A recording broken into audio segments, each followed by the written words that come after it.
रोखोक वार्तांकन, रोखोक बातमी। सोलापूर कृषी उत्पन्न बाजार समितीमध्ये सध्या लाल मिरचीची आवक वाढली आहे। सर्वाधिक लाल मिरची ही कर्नाटकातून येत असून गत वर्षी 90 कोटींची उलाढाल बाजार समितीत झाली होती। यंदाच्या वर्षी हा आकडा 100 कोटींपर्यंत जाण्याची शक्यता वर्तवण्यात येते आहे। यंदाच्या वर्षी पावसाचा मोठा फटका लाल मिरचीला बसलाय।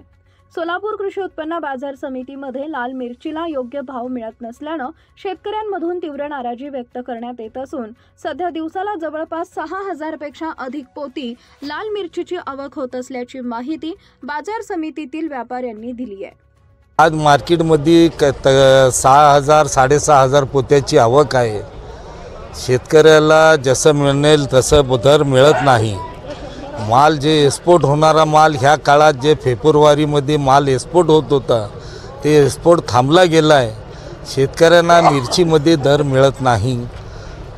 खाली आज गेल्या वर्षी ह्या काळात दर होतं 18000 17000चा रेट होतं। आज मिरची 6000 ते 10000 पर्यंत हलका माल विकतोय। चांगला माल 14000 15000 पर्यंत विकला जातोय। माल जास्त आता कर्नाटक आणि आंध्र प्रदेश मधून माल येतोय।